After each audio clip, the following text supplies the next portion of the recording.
Hello, Mr. Son. I'm gratified that you've taken the time to visit with me again, given the content of our earlier conversations. Let's face it, you need a lot of help in doing your job correctly, don't you? Well, son, over the last few days I've spent some time with friends and neighbors talking about what's happening in the White House and your administration. All the talk boils down to one simple question that you might be able to answer for us. What the hell is wrong with you? Oh, you don't understand the question? Well, let me clarify that for you. You appointed Charles Bolden as administrator of NASA. Perhaps we should remind you what the initials stand for. National Aeronautics and Space Administration. Got that? Good. Now here's how good old Charlie described his mission as you defined it for him.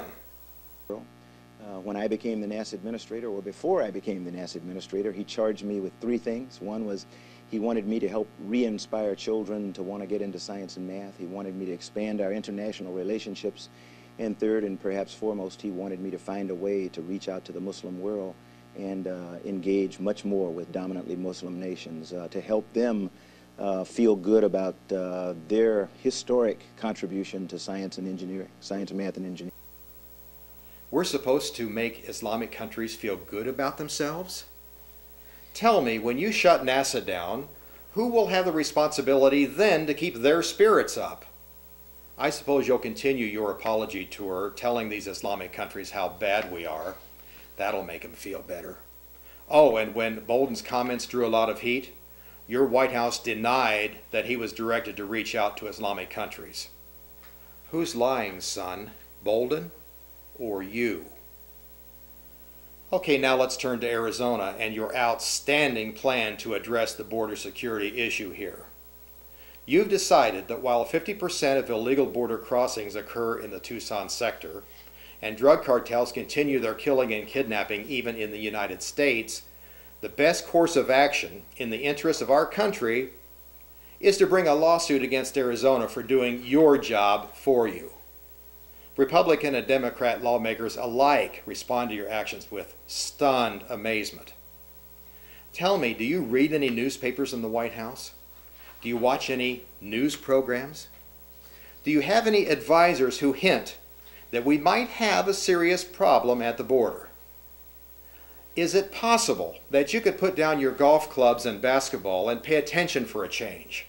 Barack, wake up! Well, I'm sorry. I'm sorry.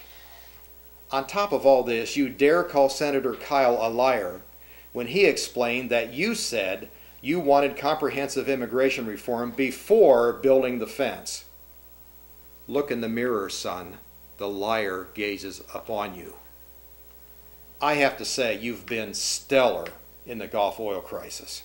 I suppose this little inconvenience has interrupted your time on the links. To you, it's a Gulf oil crisis, isn't it?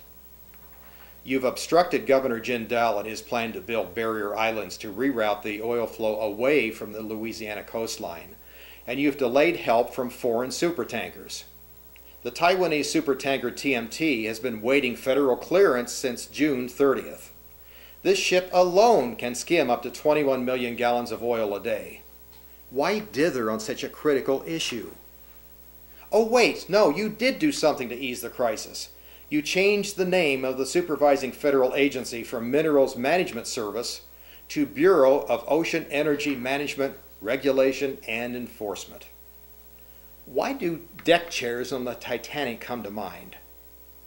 Not only have you fearlessly taken this action, you've attempted repeatedly to shut down deep water drilling in the Gulf. Good move, son. Good move.